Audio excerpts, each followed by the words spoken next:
question is, are you ready?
What do you guys want to talk about?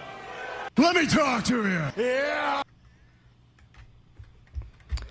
Throwdown Nation, we are live on a Tuesday evening. It is June 23rd, 2026. We're actually experimenting a little bit tonight. It appears, after months of waiting on approval, that it looks like we are finally approved to stream on TikTok using the Restream platform. So as of tonight, we are now rolling on Instagram, YouTube, TikTok, Facebook, and Twitch. It is episode 242 of The Throwdown, the community on the interwebs where we celebrate the art and sport of professional wrestling with a strong focus on the indies. I'm your host, Matt, and today we are throwing down with a wrestler based out of Little Rock, Arkansas. Welcome with me, the one and only Matthew DeLuna, MDL. How you doing? I'm well. How are you? I am doing great, man. And let me, for those of you watching live, let me direct your attention to the ticker that's running on the bottom of the screen. That contains all, or at least most, of MDL's social media accounts along with mine. So do us a favor, if you aren't following or subscribed, take the time and go to each of our platforms and do so. It definitely helps both of us. And any questions or comments, just throw them in the chat and we'll either handle them as we go or do a little Q&A at the end. So we'll go ahead and start with the first and really the most obvious question, and that is, how long have you been wrestling? I've been wrestling since April 16th, 2016. So I just hit 10 years. Nice, nice. So who actually trained you? So I was 14 years old, and I was living in Texas at the time. I just moved to Arkansas just a couple months ago. But I wanted to train at the local school near my house, but they didn't want to train me until I turned 18. So my dad bought a ring, and some of the wrestlers near where I lived came to my house and would train me. A guy named Hunter Preston was my primary trainer, along with Mongoose was the guy who taught me to take my first bump. But through then, people like Sean Cordova, Chris Preston, people in the East Texas team trained me quite a bit. But when I was around 8 years in, Barrett Brown took me and polished me up. Barrett Brown's a bigger name in Texas. And now, about once a month, I go to Tennessee and further my training with Pro Wrestling Mid-South. And I just kind of get as much training as I can, especially since I'm traveling every weekend, just going to different places and learning from different people. Gotcha. Interestingly enough, I'm actually originally from Texas myself. I was born in San Angelo out in West Texas and lived for my first 6 years in San Antonio. Oh, nice. Currently, I'm about 30 miles northeast of Atlanta, Georgia right now. Oh, okay. But so, in the early stages of your wrestling training, what would you say was the most challenging part of professional wrestling for you to kind of wrap your mind and body around? Teaching your body to not catch itself, because you are realistically teaching your body that it's okay to fall, and you're hardwired to not fall, you know. Yep. And I remember the first time I ever, forcefully threw myself on the mat to, learn the basics. It knocked the breath out of me, and I was like, I don't even know if I could ever get up ever again, because I I thought I was going to die. But I definitely think that's like the craziest lesson to learn at first, is that you're going to fall, and you're honestly going to hurt yourself more if you try to catch yourself, because you're learning how to do it in a way to where you aren't hurt like terribly. You know what I mean? Right, right. And, so much about professional wrestling is really counterintuitive to the human survival and self-preservation instincts. You're Absolutely. having to unlearn a lot of stuff, like you said, that is just hardwired into us as people. Right. So, did you come to professional wrestling with an athletic or other type of martial arts background? Had you done other sports or any other type of combat sport like karate or anything like that before? So when I was little, I've been playing sports my whole life. Like, I played football, basketball, baseball a little bit. But when I was real young, I did taekwondo. I don't think that really helped with my wrestling, because it was when I was such a kid. But I do remember I wanted to be a wrestler when I was like 5, and taekwondo you could do when you're like 5. So I was able to kind of do what I wanted there.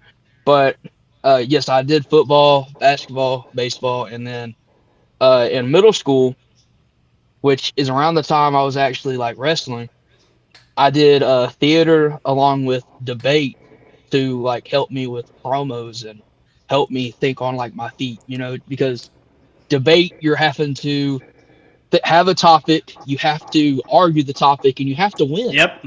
you know. Yep. And if you're going to be a good promo or a good talker, then you need to be able to think, you need to be able to speak. And Yep. I really think that helped me. I really think theater and debate helped me, because I also did like prose and poetry as well, like speaking events. And so as well as the sports, I think the theater and speech side helped me just as much, if not more. Absolutely. It's kind of funny. My wife is a relatively new wrestling fan, Oh, nice. and she actually kind of refers to professional wrestlers as super athletic theater kids. Yes, absolutely. Yeah, I agree with that. So, I'm presuming that you've been at least a fan of professional wrestling the majority of your life. Is that pretty accurate? Oh, absolutely. My whole life. So my papa and my dad were huge fans. My dad grew up watching the Von Erichs, and my papa was actually in the army, so they would go to Fort Hood, Texas. Like, that's where they were stationed, right? And Mm-hmm. the Von Erichs would come around there all the time. So they've always been huge fans of wrestling. So I mean, we had a VHS tape on like a bookshelf that had my name that said, his first WrestleMania, and Nice. because it was such a big deal that I finally got to watch wrestling with them. You know what I mean? Uh, so I mean, I've always been around wrestling. I've always loved wrestling, and when I was 8 years old, there was a independent wrestling show like near my house, and that's when I was like, I definitely want to do it. Absolutely. Yeah, I've been a fan since I was around 11, and I'll actually be 57 in September. So, I mean, I kind of grew up back in the territory days. Thankfully, Atlanta got a lot of the shows from around the country on local Oh yeah. TV. So I was able to see, world class with the Von Erichs. I was able to see, obviously, Georgia Championship Wrestling, Florida Championship Wrestling, Mid South, the whole nine. And, I feel very fortunate to have lived in the time span that I've lived in, because I've gotten to see a lot of important moments in modern wrestling history as they happened. So Right. it's been a really cool run. And one of the coolest moments I've had as a fan is I was in the Georgia Dome back in 1998 when Goldberg went over on Hogan, and That's and man, insane. Yeah. and with Goldberg being an Atlanta guy, man, that place came unglued. I mean, the I bet. roar, it was insane. It was insane. And you were So there? I was there. Yeah, That's awesome. That's awesome. yeah. So, obviously the physical side of this is all extremely important. So, tell me a bit about your gym routine, and in your mind, what are the most crucial exercises or group of exercises for you to keep in ring shape with? So cardio, if you ask anybody, they'll say cardio. But Yeah. so with me being a bigger guy, it's expected of me to be strong, right? Mm-hmm. So as well as cardio, I have to focus on being strong. So I'm always doing weights and stuff like that. But uh, what are like my routines? I've been blessed with so many friends in the industry who want me to be better, that I have several friends who will send me different like plans weekly, and Mm-hmm. that's what I'll do. For my favorite exercise probably are like hammer curls, and I really like using the machines. Like if I'm at the gym, I tend to prefer the machines just because they're easier to use, especially for like a novice or for someone who isn't like a physical trainer or anything, who doesn't have all the like book smart. The machines are easier for you to understand what you're doing. My favorite Gotcha. way, my favorite way to do cardio is the treadmill. I like to be on the treadmill for a little bit, then go do the weights to like get my mind off the fact that I just did cardio, and then go back to cardio.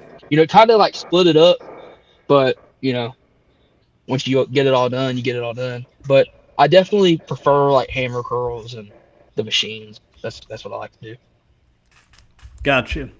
So, away from wrestling, what are some of your other hobbies and interests? What do you like to do with whatever spare time you might have? I love music. I love drawing, and I love I love like watching other art. Like I love TV shows. I love movies. As well as like I said, drawing. I like to write as well. So that's why I love the theater, and that's why I love music, because you're writing both of those things. But definitely music for sure. Gotcha. So, we're mostly a wrestling related show, but we do dabble a little bit into pop culture, and I'm always looking for recommendations. So, by any chance, are you watching or listening to anything really cool right now? Yes, right now I've just started watching West Wing, which is an older show. I mean, it came out in '99, finished up in like '06, but it's new to me. I've tried that out. I'm really into a show called well, I'll give this one. Bob's Burgers. It's a cartoon, right? But it's such Mm-hmm. like a. It's just fun to watch. Like it's become such a comfort show to me that I just thoroughly just enjoy just turning it on and laughing because I love to laugh. Like what's a hobby of mine? I love to laugh just because there's so much negativity in the world that I love radiating positivity. Um, and then like what's my favorite show of all time? SpongeBob. Yeah. So if I were to recommend anything I'm watching now, I'd say West Wing. I'm only on like the first season right now, so I don't know a lot about it, but I'm certainly enjoying it now. And I listen to primarily hip hop, but if I were to recommend a singular song at this moment, I'd have to say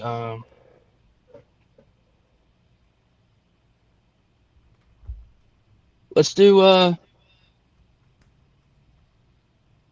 "I'm Turned" by Lecrae. It's a Christian rap song, and it's basically like him saying, "I'm at the club, but I gotta remember that I gotta be a good witness," right? So it's a funny song. It's talking about like I'm turned, but not in that way. But no, it's cool. I like any kind of hip hop.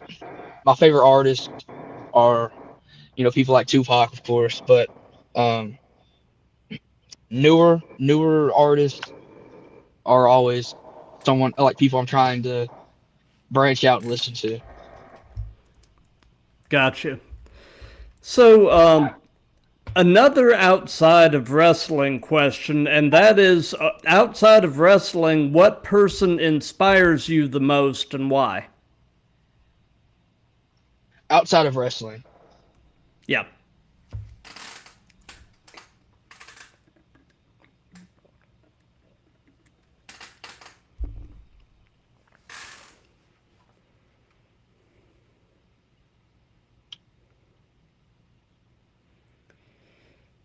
I want to say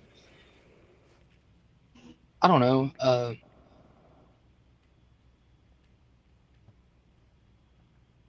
Honestly, somebody like an Adam Sandler, just because he was able to take his success, bring his friends with him, his family with him. I mean, his newer movies have his daughters in them, right? And I just think it's Mm-hmm. so cool that he's been able to turn his success not only for himself but for his friends and his family. Because he's taken the saying "when I eat, everybody eats" to a complete other level. I mean, they're all successful, and I think that's really awesome. So that's my goal in life. My goal is if I'm ever able to do something huge, I hope to bring my friends along with me. Absolutely. So, you mentioned that you've recently relocated to Little Rock. What I know you haven't been there that long, but what is your favorite thing about Little Rock? So I'm used to living in East Texas, and that's primarily like smaller towns. And I'm used to driving like 30 minutes everywhere to get to Mm-hmm. somewhere. Like if let's say I ran out of something at the house, I have to drive 30 minutes to go get it. Yeah. But now that I'm in a bigger city, it's not like the biggest city in the world, but now that I'm like in a city, I can go 2 minutes. Like it's you don't even finish the song by the time you get to the place you need to go, and I just find that so Right. like neat. Yeah, because I've just never lived like that, and I really enjoy it. Gotcha. So, they say that the best wrestling personas are usually kind of yourself turned up to 11. So, tell us about in ring Matthew DeLuna. Tell us about MDL and kind of compare and contrast him with everyday you. The hardest part about professional wrestling is drawing the line, like who you are and who you are in the ring. And I've always kind of struggled with that just because I care so much about professional wrestling. Like I care so much just about I care so much about everything, and it's to a fault, but I also like I'm thankful that I care. So, like, what are key differences? I definitely say that Matthew DeLuna tends to be a jerk sometimes, and I tend to not be on the outside. Um, and I think Matthew DeLuna is a lot more confident than I am, on the outside. But I also think that's because Matthew DeLuna knows he can do whatever like he wants to do.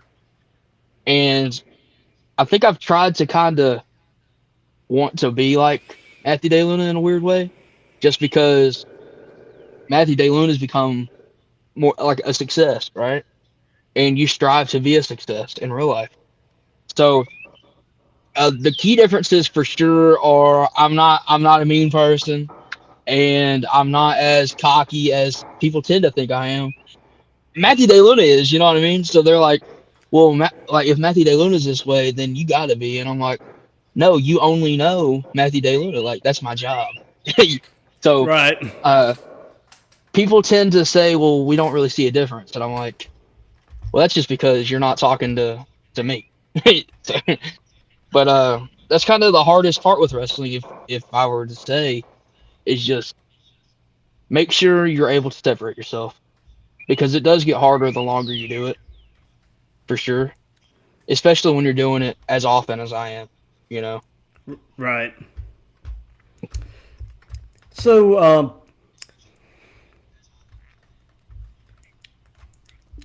so you said you've been doing this around 10 years, so it may be a little hard to narrow this down.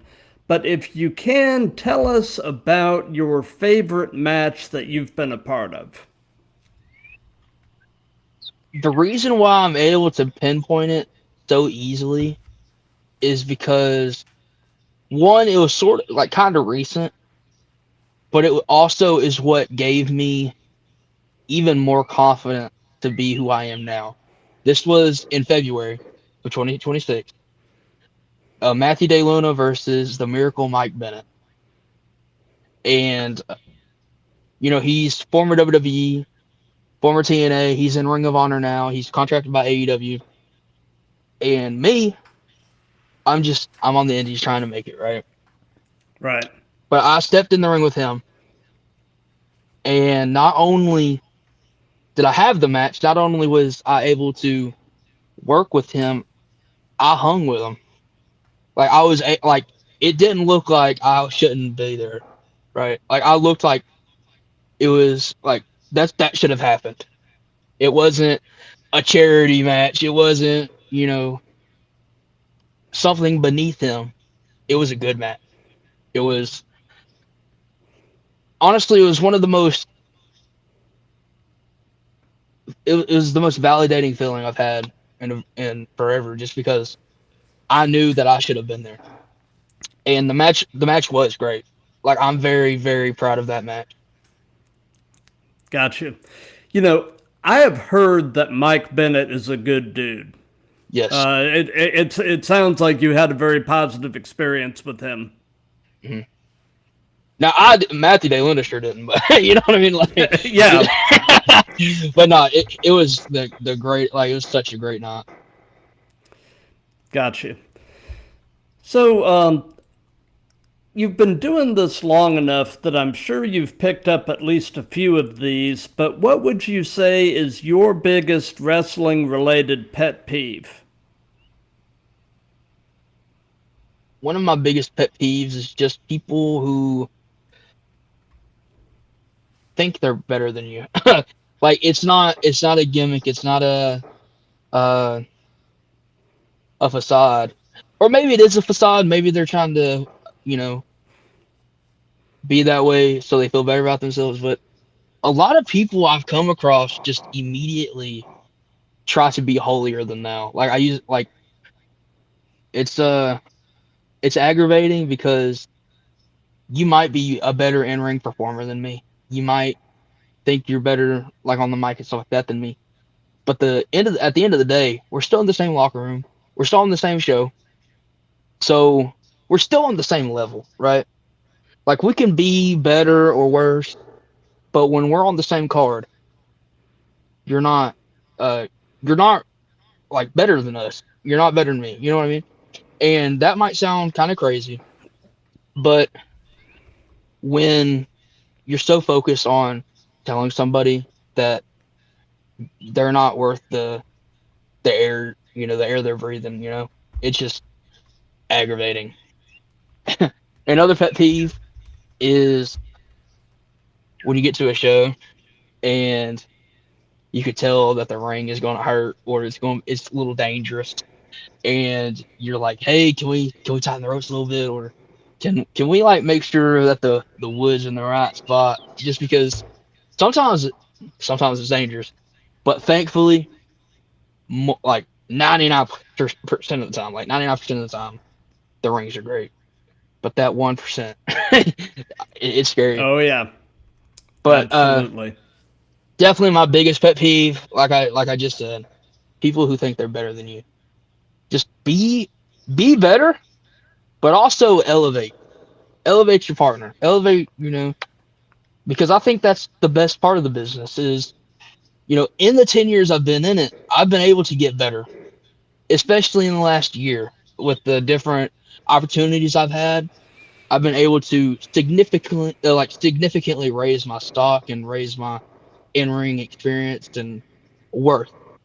But I've also been able to help. I've also been able to bring people up with me. And that's such a huge, crucial part of life, is being there and being able to lift people up.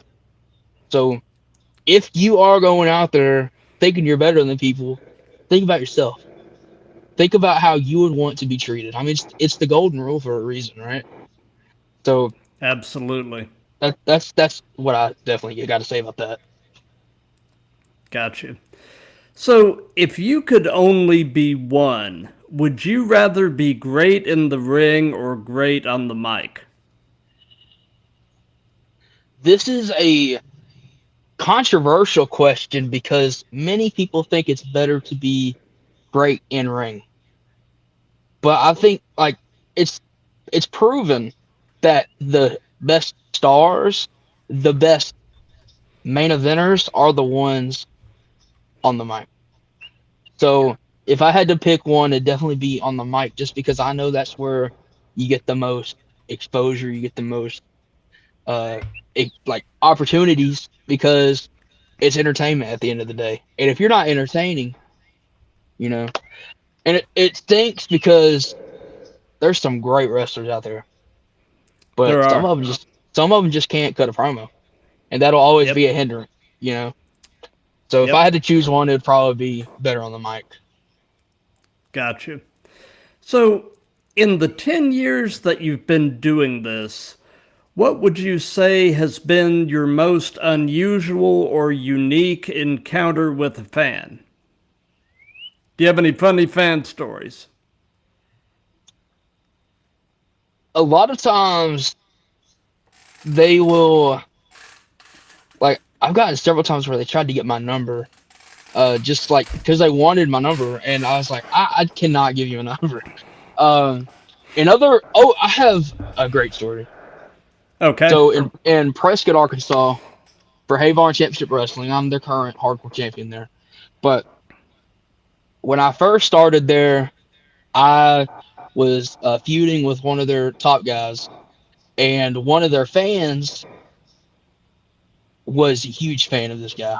So I would always get onto that fan. Like in one of my promos, I called him out by name, and the fan base did not like that because he's like he's part of a community there that um, people take a special liking to, and because they were so mad that I spoke his name, I had death threats, like straight up death threats, to where when I was making my entrance, they had like extra security like with me, like I was Goldberg almost, because they were scared that I was gonna get like shanked or something. I don't know, but uh, but yeah, it was crazy. And then they wouldn't, like, the promoters didn't want me to leave the venue until everybody left, just in case there was a fan hanging out to like slice my tires or something.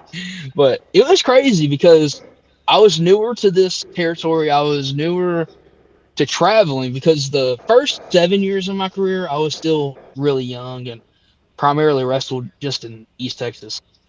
But this was like the first time that I'd gone out and become like myself now. And this was just so crazy that people took it to this extreme that they wanted me dead. It was Wow. crazy. Absolutely. So, do you have an all-time favorite match as a fan? Is there a match or matches that are just near and dear to your heart that you find yourself kind of circling back to? One of my favorite matches of all time is Kurt Angle versus Shane McMahon at King of the Ring 2001. And when I say that, a lot of people are like, Shane McMahon? If you know, you know. I love watching Shane McMahon. And a lot of people think that's crazy. But Kurt Angle is like one of my favorite of all time. So them two together, Mm-hmm. perfect. Oh, yeah. I mean, well, you know, a lot of people don't really give Shane the credit he deserves. He can go. I Yes, mean, uh, you know, yeah, I mean, I feel like Shane McMahon was actually underrated as an in-ring talent. absolutely. So, piggybacking onto that question, do you have an all-time favorite promo as a fan? Favorite all time promo, I feel like it's a crime to not say someone like a Ric Flair. Just because I study Ric Flair so much. Because I really think he is the GOAT of promos. Oh, Um, for sure.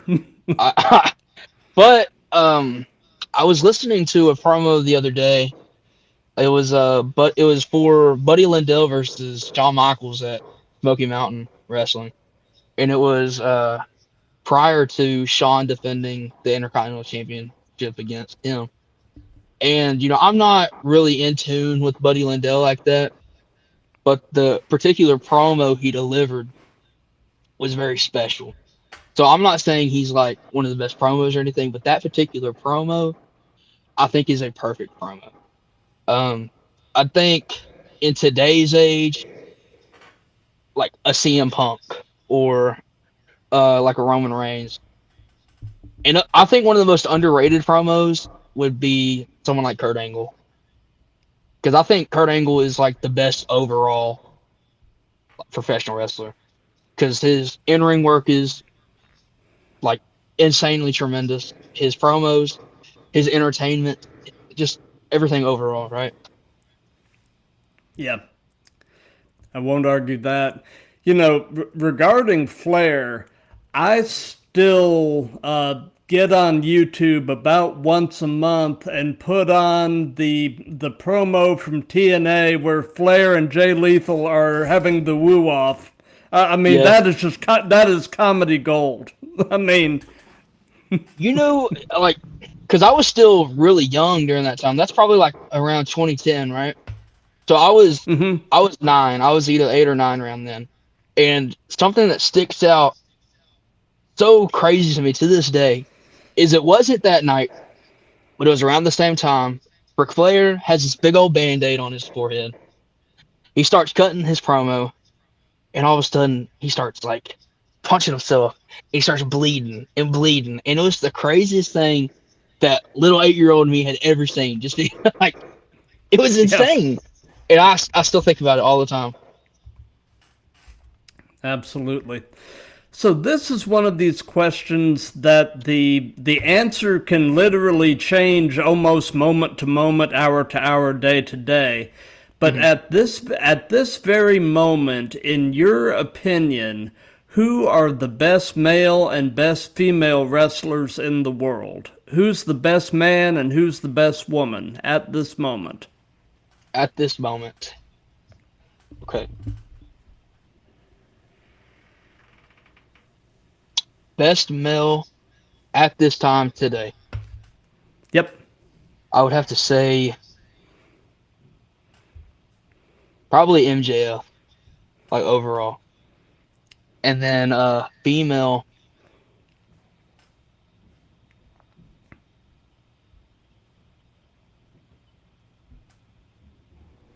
Work wise, I'd probably say someone like Rhea Ripley. I think if I had to get like pick one, that's probably who I'd choose. Or a Liv Morgan. I like Liv Morgan a lot, but Gotcha. And kind of piggybacking onto that, who is the best tag team going right now? best tag team right now. I really like the system in TNA. Mm-hmm. I don't know if I would say they're like the best, but I like watching them the most. It'd be, Brian Myers and Barry Bronson. I really like watching them. Gotcha. Another, opinion question, and that is, in your opinion, what is the best storyline in wrestling right now?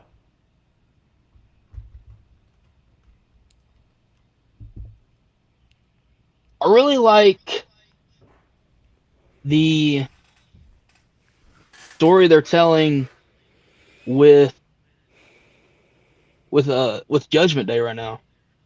I like how, Dominic is also one of my favorites, but uh Dominic's doing his thing with AAA, and he wants to get the IC title back, but he also wants JD to get his moment. And then you have this was on Raw last night, but Liv, she is focused on winning Queen of the Ring so she can have both championships. But she also wants Raquel to win the IC title. And Roxanne's like, "What about me?" And she's like, "Oh, something else, And I think it's really interesting to see just what'll come up with that. And also, my favorite at this time, definitely the Jacob Fatu angle, just because I'm really interested to see where that goes. I'm really interested to see, like, I really want him to beat Roman. I've always liked Jacob Fatu. I got to work a show with him before he was signed, Mm-hmm. so it's really cool that somebody that I got to meet and work with is on the stage he's at now. So I really wish him all success just because I know he's, worth it. Absolutely. A couple of my recent guests that I've had on the show, a couple of guys from Northern California knew Jacob back in the day, and without fail, they all say that the guy is just an amazing human being with a heart of Hmm. gold. So I'm like you, man. I am thrilled to see Jacob Fatu having the success that he's having.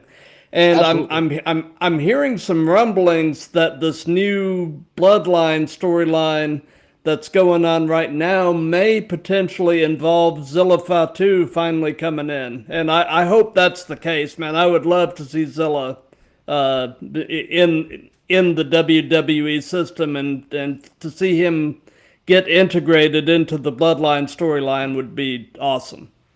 Oh, absolutely. I think that'd be great. So, in the time that you have been watching wrestling or following wrestling, what would you say is the biggest slash worst example of a company dropping the ball as far as properly or improperly using a talent? I think AEW with Sammy Guevara, because Yeah. I think Sammy Guevara is tremendous. Like I followed him on the Indies before he was in AEW, so I always this is probably biased, but I always wanted him to be a megastar, and they considered him one of the pillars. He was in the biggest story that AEW had at the beginning with the Inner Circle, and it just kind of sucks to see that he's not really in that area right now. Do I think it could still happen? Absolutely. He's still really young, but I definitely think it could be him and MJF main event right now, just because. He's good enough for sure. Yeah. Another one, I think, Mark Briscoe ended up winning the Ring of Honor championship and everything, which is great. But I think when Jay passed, I think they probably should have gone ahead and given him the AEW title when Yeah. all that was going on. Yeah. Yeah. I won't argue that. Somebody else that I feel like the ball has been dropped horribly with twice actually is Killer Cross. Oh I yeah, mean, yeah, WWE had a gold mine on their hands, and they did great with him in NXT. But then they brought him to Maine, and it was just like they forgot everything that made him succeed in NXT. right, And I just don't get it because the guy has it all. I mean, yeah. but what can you do? He does have it So all. Like, yeah. yeah. So what is a wrestling gimmick that when it first premiered you were pretty sure would never work, but someone managed to actually get it over?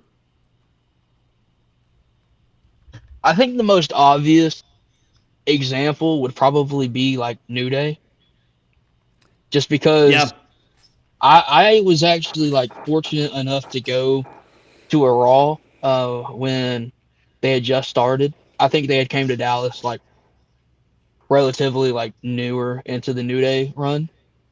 And I Mm-hmm. just was like, there's no way this is like going to work at all. And now they're considered like, I think it, most people's top 5 tag teams of all time.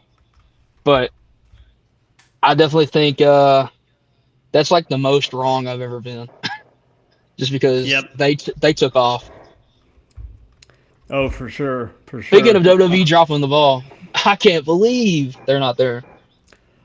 I know. Both of those guys are so freaking talented Yes. that that they are going to do amazing wherever they go. Hmm. And I mean, really, the same kind of thing with the Wyatt Six. Yeah. They dropped the ball horribly with that. The debut was amazing, and then it was like after that they just didn't seem to know what to do. But there Yeah. wasn't much they needed to do. Just let them do what they do, but Yeah. again, what can you do? Right. But and this can be present day or past. Who would be a dream opponent? Who would you love to have the opportunity to share a ring with?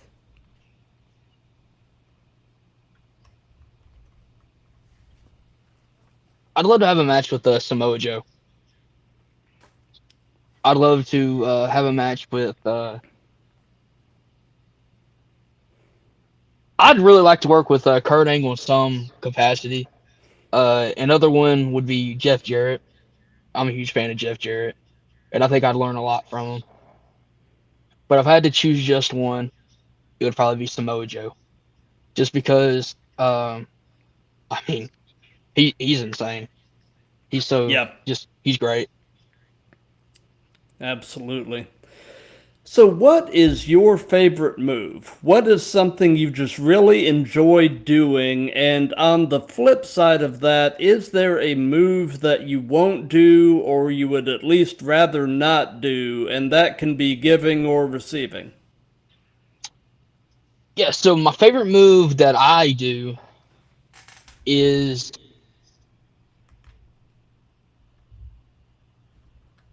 so it's one that I kind of like. I wouldn't say invented. I just kind of like put it together because there's a atomic drop. Mm-hmm. Then there's also like a pop up power bomb, right? Yep. Well, when I was in school, this is crazy, but when I was in school, we would go around kneeing our friends in the butt, and we'd say corn dog. We called it the corn dog. So, uh, I was at training, and I said, what if I popped you in the air, and I gave you like an atomic drop? So I pop you in the air like for a pop up power bomb. I spin you, knee you in the butt, right? Call it the pop-up corn dog. So that's one of my favorite moves just because it's unique. Um, Mike Bennett gave it a lot of praise. He thought it was very unique and really cool. So that gave me a lot of confidence in that move. Another one I like to give would be I love giving cutters. I love giving uh, like a blue thunder bomb. But ones that I don't take primarily, I had a I had a friend want to give me a Canadian destroyer before, and I think if I were to do it now, I could muster up the courage. But at the time, I was terrified. I'm still, since I'm so much bigger than most of my opponent, I get nervous when they try to like pick me up. Now I'll take any move, but when they try to put me in like a fireman's carry, I'm just scared I'm gonna either one hurt them or they're not gonna be able to like keep me up enough to not hurt me. So wrestling's all about trust, right?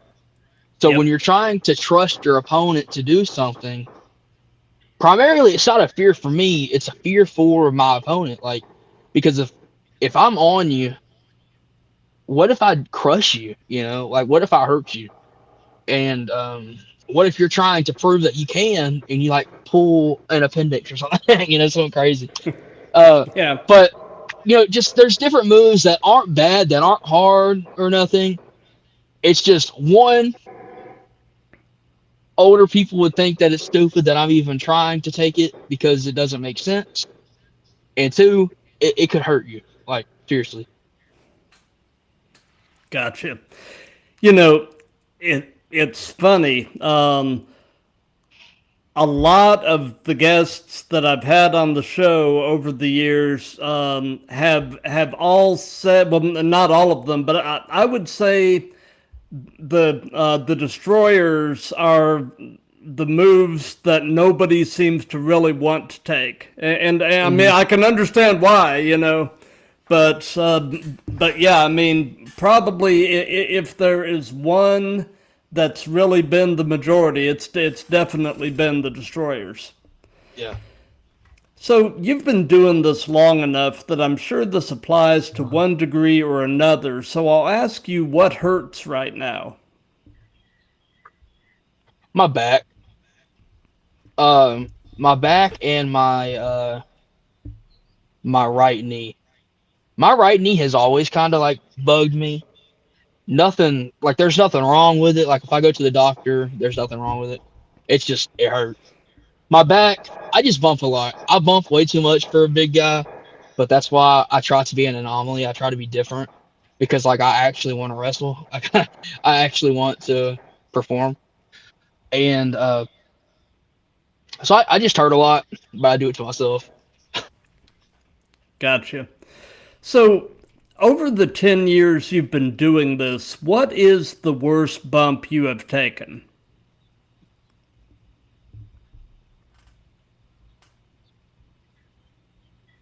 So there's two different ones. One, it wasn't even really a bump, but I took a frog splash. But where my hand was positioned, the guy crushed my hand with his knee. Mm. And I think I broke it. I think I broke my hand. But, you know, yeah. I don't think I got it. I didn't get it checked because I didn't, I just didn't think it was that bad. But it wouldn't shock me if I broke it because it hurt really bad. Um, and another bad one I took was I was taking a double suplex. So Mm-hmm. two guys had me. They went to get me and they dropped me like on my neck. I Ooh. wasn't hurt or nothing. Like I wasn't hurt, literally, thank God. But um, I remember being really scared because I heard like a crunch. It was scary. Uh, but I'm okay, and that was years ago now. But that was scary. That was very scary. No doubt. So, do you have any pre-show traditions? Any things that you try to do consistently before you walk through the curtain? Usually I try to, okay, here are like what I do, and here's things I try to do. Things I definitely do at all times is I always pray before my match for protection and for my nerves to calm down. Just because I always get nervous.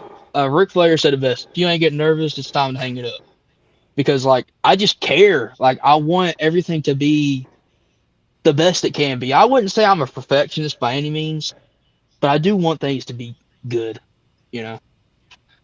So I try. I pray before every time. I make sure I'm hydrated, and I always make sure I'm in good spirits.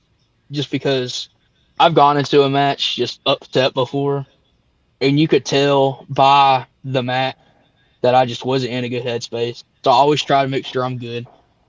And then one thing that I really, really try to do is I try to vlog like here's me before, here's how I feel before, and then here's how I feel after. And so I definitely say pray, hydrate, and make sure I'm in a good headspace. Gotcha.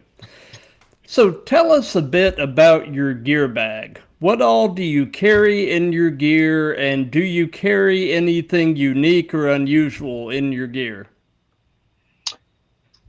So I carry my gear. I carry several different sets of gear because I'm always nervous. Like something that I've kind of started carrying around now is I have a black hoodie, black sweatpants, like a black mask, just in case, which it's literally never happened, but just in case they needed me to do like a run in and do the grand reveal, like just in case, because you never know. You never know Yeah, what a promoter's going to need. I have a ton of gear because I'm one of those weird ones that if I do a pre-show match and a main show match, I kind of want to wear something different. yeah, Um, but along with that, I keep a shillelagh. I keep brass knuckles, and I keep my wrist tape as well as something you would need for a hardcore match. And then I think my unique item would be there. You know those keychain Funko Pop. mm-hmm.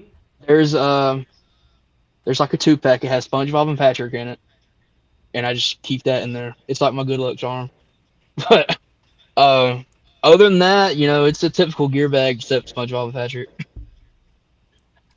Gotcha. So, something that we've done in all of these that's just been kind of fun is we've let the current guest ask a question for a future guest. And Okay. one of my previous guests is actually a wrestler based out in the actually the state of Texas, where you're from, a guy named Darren Hale. And the question that he posed is, would you wrestle a bear? That's a great question. Man, I don't know. Like I know it's been done, but I don't think I could do it. Just because that's just not intelligent. That's just not intelligent to me. I think yeah, I wouldn't do it. Gotcha. So since this is part of a series, do you have a question that you would like to ask for the next guest?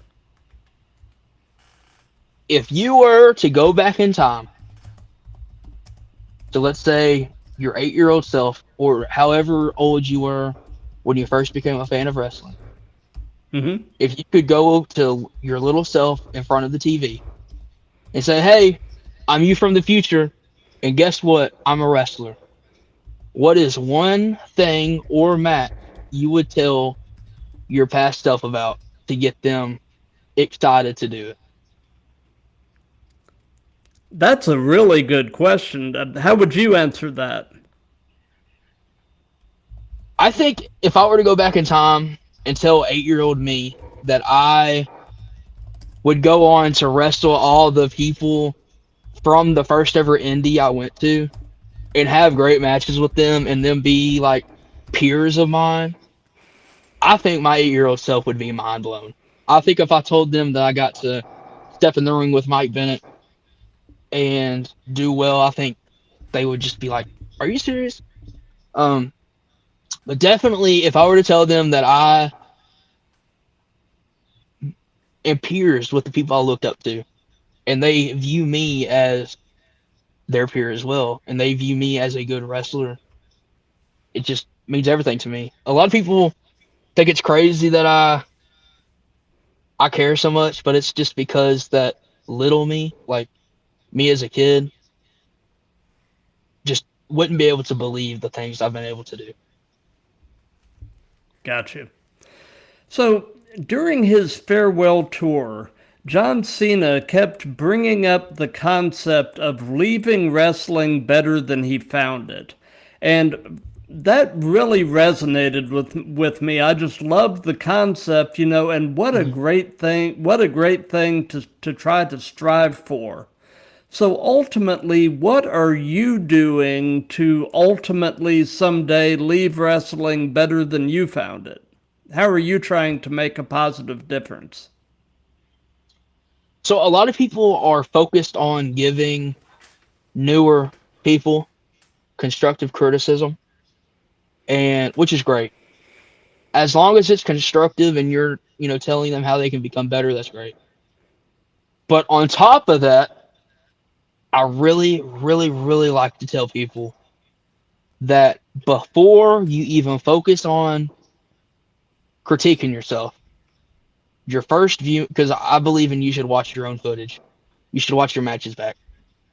I always tell people your first viewing, you need to watch it as a fan. You need to watch it as your fan. Because if you don't believe in yourself, if you yourself don't think you're a good wrestler, how are you going to how are other people going to believe in you? How are other people going to think that you're good? How are other people going to cheer for you? Um, and I've always like that's made me a better wrestler because I want to see myself succeed, not in like a cocky way or a derogatory way. It's in a if you're going to take all this time to go on the road and train and put your body on the line, you have to tell yourself that it's worth it. So how am I trying to make it better? I'm trying to teach others that it's okay to be positive. Life does not have to be negative because there's so much negativity not only in life but in the locker room. So if you're constantly being told that you suck, that's not going to help you. You got to tell yourself that you're good. You got to tell yourself that it's okay to think that you're good, you know? Absolutely. So we're getting toward the end of things now. So do you have any upcoming shows or anything at all that you want to give some hype to? So speaking of San Antonio, like you said, you lived there, right? So Yeah. I'm going against a guy named Iman Deshawn on Saturday. I'm going against him. He's from San Antonio. We're going to meet in the middle, I guess you could say, by wrestling in Houston, Texas on June 27th, this Saturday. And then the next week, I'll be going to Tennessee for Pro Wrestling Mid South to participate in their Freedom Cup tournament and win. I'm going to win that tournament. And I have other shows as well as, Havon Championship Wrestling, League of Lions, and, other dates I pick up from there on out. But this Saturday, Iman Deshawn, I'm representing Havon Championship Wrestling. He's representing Super Southern Wrestling. And we're going to see who is supreme, who is the better worker, who's the better promotion. And I'm just super excited because we were actually supposed to go against each other a year ago, but dates didn't line up. Just other things didn't happen. So I'm really excited that we get to do this. Nice, nice. Well, as far as what we've got coming up on the Throwdown, we've actually got some really cool stuff coming up. This coming Monday, the 29th at 6 p.m. Or, I'm sorry, 7 p.m. Eastern, which is 4 p.m. Pacific. We've got episode 243, and our guest is a California-based luchador, Kodo Hiro. Nice. And then on next Tuesday, the 30th at 7 p.m. Eastern, we've got episode 244, and our guest is pro wrestler, Maryland's mightiest mustache, George LaFleur. I'm definitely excited to talk to him, find out about the gimmick. It's basically like an old school carnival strongman. Yes. So I'm really excited to find out about the evolution of the gimmick, and I definitely think we're going to have a good time. And before we wrap all of this up, I'd like, if you've got a second, to run through the card for the Night of Champions PLE on Saturday and get your predictions. Awesome. Yeah, let's do it. So, as far as I know, they have not announced the order of matches, so I just kind of put them into an order that seemed logical to me. The show is in Riyadh, Saudi Arabia, and it's on Saturday, I believe, with a start time of 1 p.m. Eastern. So, we've got, for the women's U.S. title, we've got Tiffany Stratton and Jade Cargill. Who you got?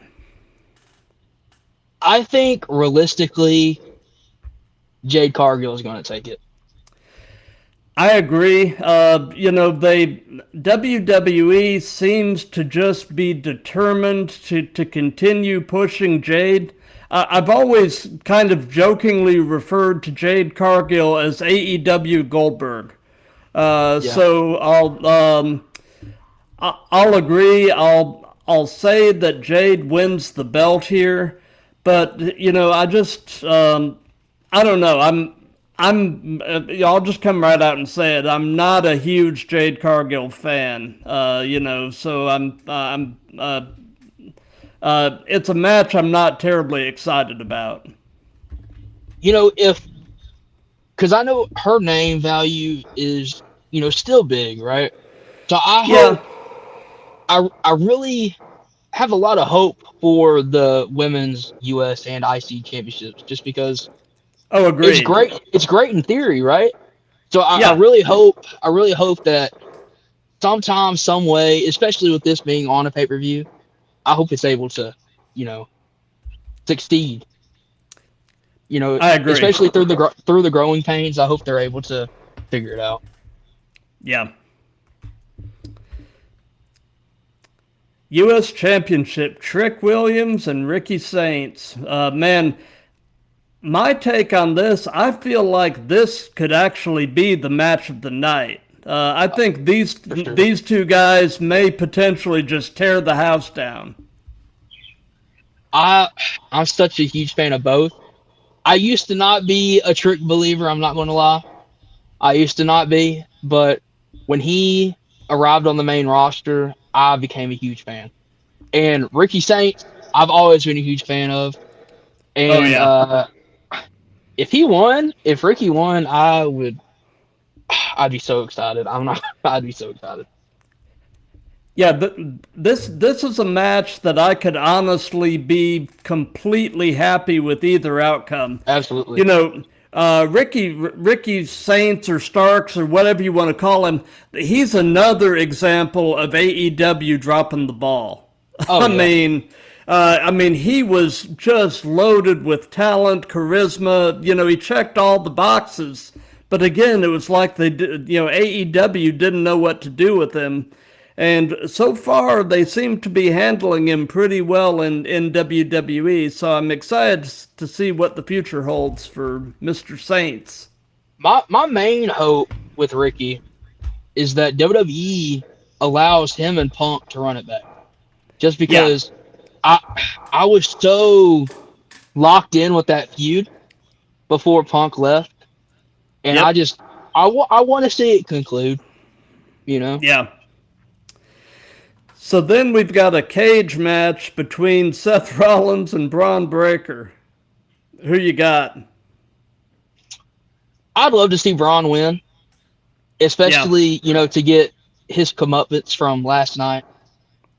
Yeah. And Yeah. could you imagine how insane it'd be for a spear from the top of the cage?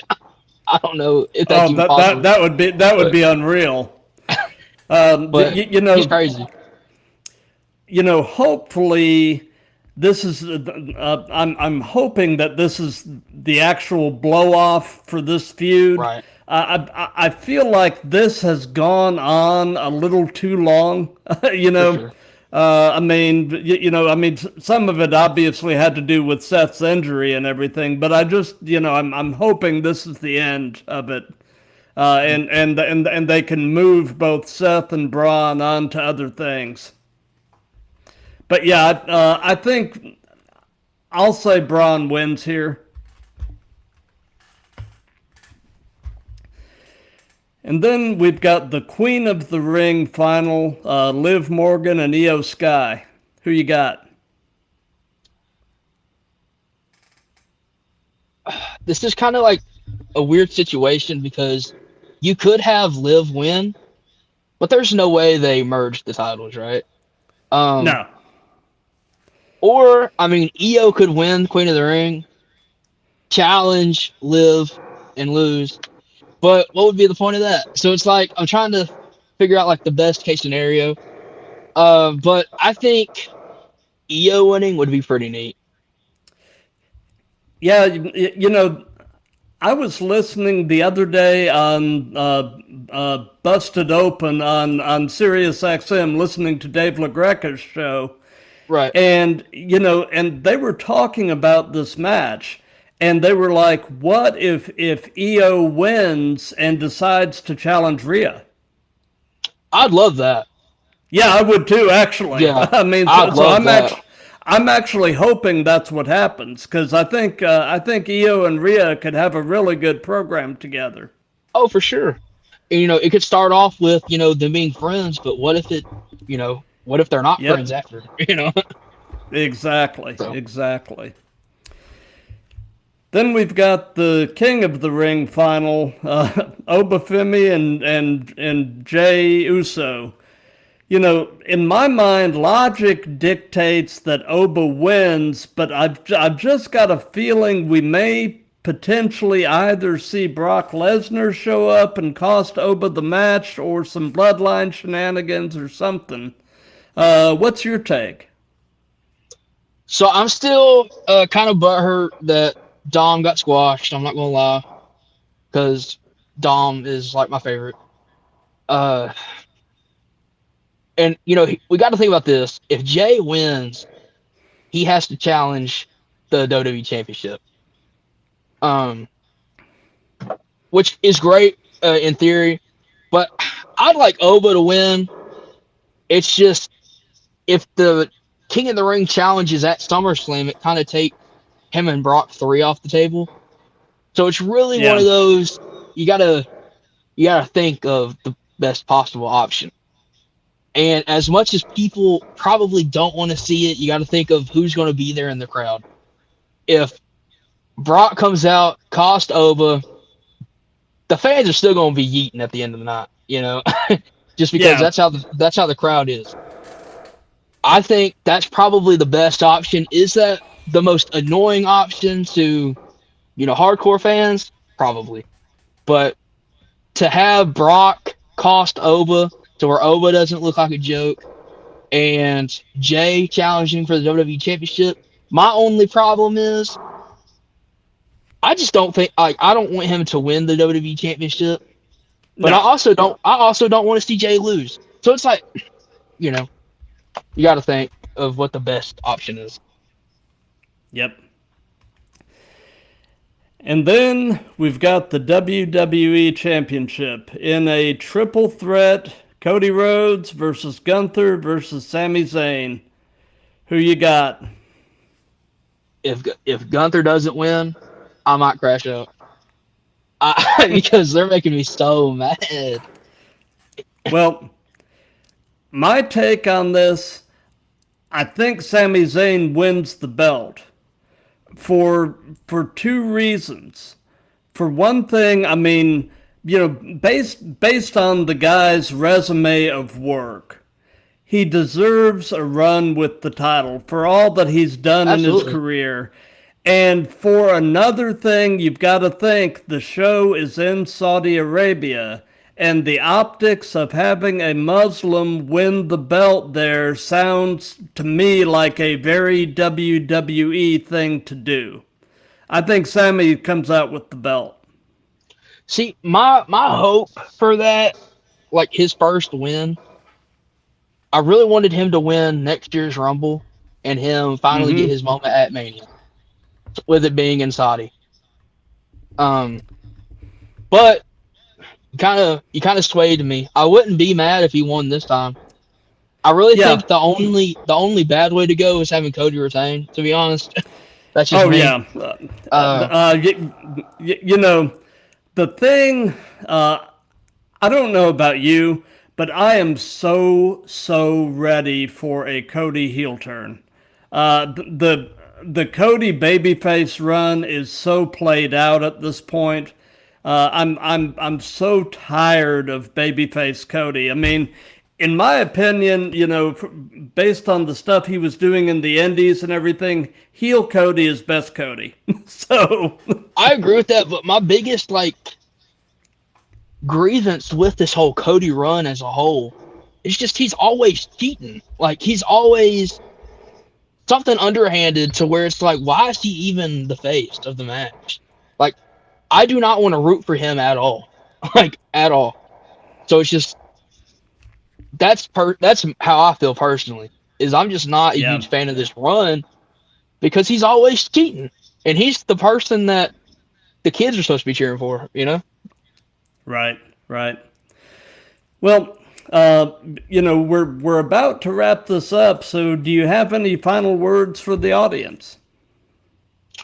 No, thank you so much for tuning in, and thank you for having me. It's been a blast, and I've been looking forward to it, seriously. Absolutely, man. And for those of you that have been watching this live, thank you. For those of you that'll be seeing this on replays and such, thank you for that. If you like what we've got going here, definitely do the old like, comment, share, and subscribe. And until next Monday night, the 29th, with Koto Hero, be good to each other, love each other,